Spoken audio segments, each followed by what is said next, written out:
was a busy day, and it certainly is. Developments at Chelsea. James Savundra is back. What can you tell us? Chelsea have been looking to sign a centre-back in this transfer window, and they're close to agreeing a deal with Crystal Palace to sign Maxence Lacroix. Now, the two clubs have been in talks for the last few days around a permanent move for the France international, who played in that World Cup semi-final last week against Spain. Now, we understand that Palace were looking for a fee of more than £55 million. They were using the Jean-Paul Van Hecke transfer fee as a bit of a guideline in terms of what they'd be looking for. Van Hecke had 1 year left in his contract. Spurs paid Brighton £55 million. Lacroix still has 3 years left in his contract. So Crystal Palace went into this transfer window in a really, really good place. Now, Palace and Chelsea enjoy really good relationships. They've done plenty of deals over the course of the last few transfer windows. But Xabi Alonso has entered the club this summer as a manager rather than head coach, and he's made it clear he wants to sign a centre-back in this transfer window, and Lacroix was one of several targets they were looking at in this transfer window. Let's start from London, Chelsea, because yesterday I told you negotiations underway, progressing and getting closer for Maxence Lacroix, and now the deal is really at the final stages. Maxence Lacroix is one step away from becoming a new Chelsea player. Agreement done with the player, personal terms fully agreed. Maxence Lacroix is more than happy, more than excited to become a new Chelsea player, so everything is in place on a player side, and now club to club with the ownership in direct conversations. A meeting took place in New York before the World Cup final, and now working hard to close the deal as soon as possible, could be already any moment, because Chelsea and Lacroix have an agreement. Chelsea and Palace are discussing. He's 26 years of age. We know Chelsea want to sign players with a bit more experience, players that are ready to make their mark in the Premier League.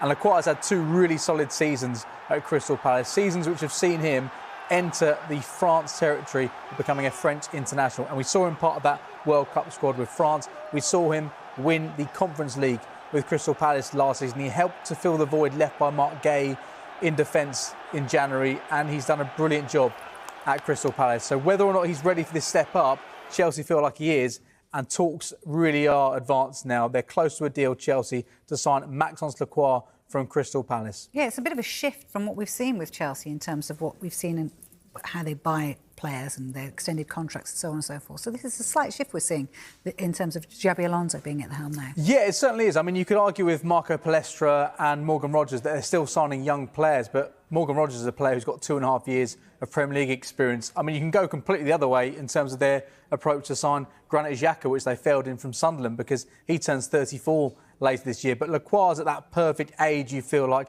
He can still get much better as well. He's a physically imposing defender, very fast, one of the fastest centre-backs in the Premier League. But he has got that experience, so he can hit the ground running, as well as having the ability to get even better. Chelsea do have a number of centre-backs already, but we would expect there to be plenty more sales in this transfer window. People look at the amount of money Chelsea are spending in this transfer window and they wonder how they're doing it. Well, they do it because they are world-class at selling players. They're getting in a huge amount of money. They've already brought in around £130 million when it comes to player sales already in this window. That will increase when the Alejandro Garnacho deal goes through next summer. They've got £17 million in compensation from Enzo Maresca becoming the Manchester City manager. So they're very well placed. Yes, they have to be very prudent. They have to ensure they comply with the UEFA guidelines this year, despite the fact they're not in Europe, because they've got a 4-year agreement with UEFA to fit within UEFA guidelines and Premier League guidelines as well they need to fit within. But they feel like they can get this deal done, and I think they back themselves. If they do get a deal done for Lacroix, they back themselves in terms of sales to ensure they come out of this transfer window with profit.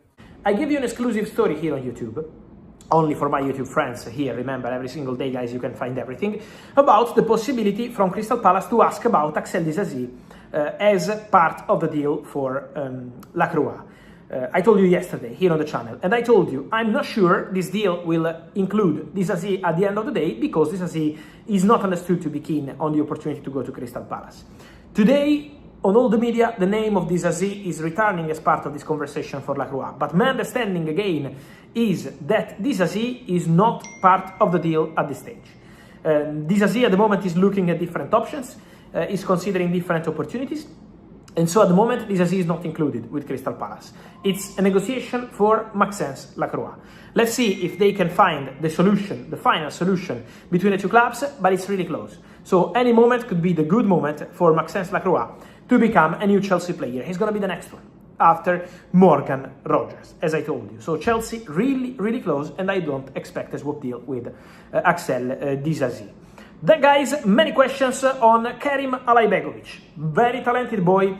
He was playing for Red Bull Salzburg, then Bayer Leverkusen activated at the end of May the buyback clause to bring the player back to the club. He did very well also with the Bosnian national team, did very well at the World Cup as well. He was killing Italy's hopes to be at the World Cup by beating them also with a fantastic performance. So very talented boy. He's a winger, 1v1, fast, can provide goals and assists. And on Kerim Alaibegovic, there is Chelsea interested. Chelsea are looking at the boy. It's a specific indication of Xabi Alonso. We know Xabi Alonso is involved in conversations, and he's a player that Xabi Alonso has been following. So since he was at Bayer Leverkusen, he was already monitoring this boy as a talent. Now, Chelsea are considering this possibility. I'm not saying, let me clarify, I'm not saying that Xabi Alonso is asking to sign Alaibegovic. He's one of the names under discussion with Xabi Alonso. So Chelsea took information on the boy. Obviously, for Chelsea, he's a project player, someone to bring in eventually today and to build a project for the future. There are other clubs in Italy, from what I'm told, Italian clubs really aggressive to try get the boy and make him a crucial part of their project immediately. So now it's on the boy also to understand whether he wants to go to Chelsea for present and future or to go to Italy and be immediately an important player in Italy. Atalanta wanted him, but at the moment it's complicated. There is no agreement club to club, and this is why other Italian clubs are jumping into this conversation. So let's see what's going to happen with Alaibegovic, because it's an open race and the story is getting really, really interesting around this talented kid.